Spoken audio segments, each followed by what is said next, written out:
लेकिन हम उस ब्रह्म को जो इस सृष्टि का अभिन्न निमित्तोपादान कारण है, मतलब सीधी सादी आपकी भाषा में बताऊं, बनाने वाला भी वही है, बनने वाला भी वही है, वही परमात्मा बनाने वाला। कई रिलीजियंस में ईश्वर को, अल्लाह को, गॉड को माना है, लेकिन बनाने वाले क्रिएटर के रूप में, ही इज द क्रिएटर। लेकिन प्रश्न यह उठता है कि किससे यह क्रिएशन हुआ, what is the raw material. तो ईश्वर से अलग कोई चीज है ऐसा मानना पड़ेगा। और हमारे भागवत में, चतुश्लोकी भागवत में भी पहले श्लोक में भगवान कहते हैं, अहमेवा समयवाग्रे नान्यद्यत् सदसत् परम पश्चादहम यदेतच्च योवशिष्येत सोऽस्म्यहम्। क्या अद्भुत बात है। मुझे तो भारतीय वैदिक वाङ्मय को देख करके और नाचने का मन होता है कि क्या संपूर्ण और अद्भुत ये चिंतन है।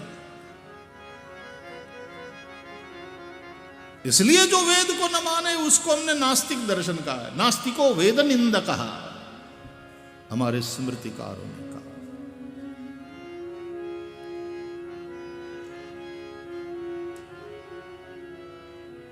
तो उस परम ब्रह्म परमात्मा से ही अनंतानंत ब्रह्मांड प्रकट हुए।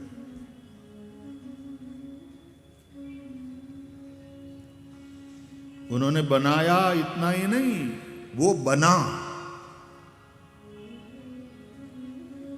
ही मैनिफेस्टेड हिमसेल्फ, हिमसेल्फ नहीं, इटसेल्फ। क्योंकि ब्रह्म शब्द व्याकरण की दृष्टि से नपुंसकलिंग है। क्या अद्भुत बात है ये भी कि ब्रह्म पुल्लिंग भी नहीं है, स्त्रीलिंग भी नहीं है। व्याकरण की दृष्टि से ब्रह्म शब्द नपुंसकलिंग है, मतलब न वो स्त्री है न वो पुरुष है। मैं इंग्लैंड में कथा कर रहा था, लंदन में, और उस वक्त वहां मैंने वर्तमान पत्रों में एक खबर पढ़ी which was very interesting for me. Christian जगत की कुछ साध्वियों ने, सिस्टर्स, उसमें जो कुछ थोड़ी प्रभावी थी, उसने एक प्रश्न उठाया, why the God is he only, why the God is not she.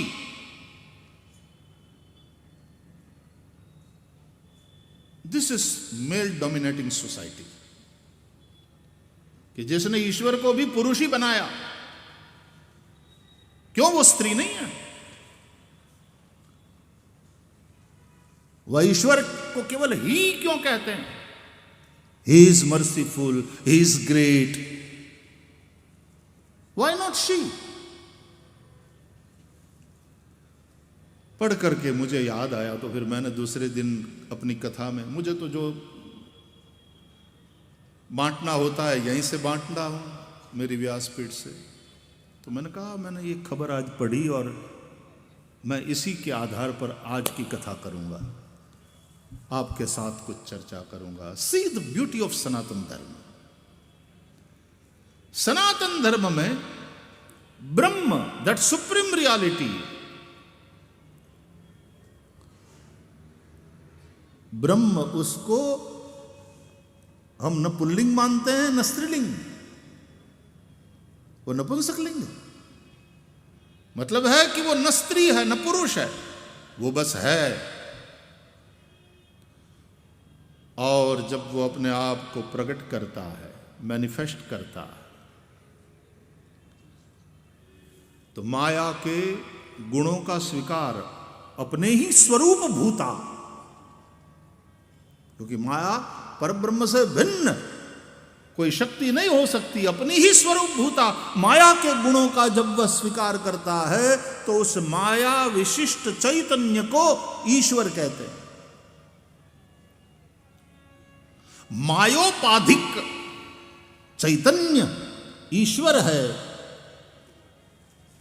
अविद्योपाधिक चैतन्य जीव है।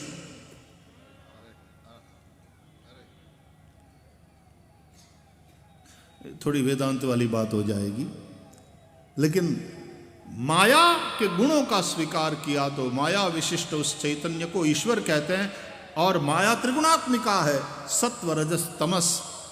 तो उसके अनुसार इसके 3 रूप ब्रह्मा विष्णु महेश। ब्रह्मा सत्व गुण के अधिष्ठाता देव, रजोगुण के अधिष्ठाता देव के रूप में विष्णु, सतोगुण के अधिष्ठाता देव, रजोगुण के अधिष्ठाता देव के रूप में ब्रह्मा, और तमोगुण के अधिष्ठाता देव के रूप में महेश।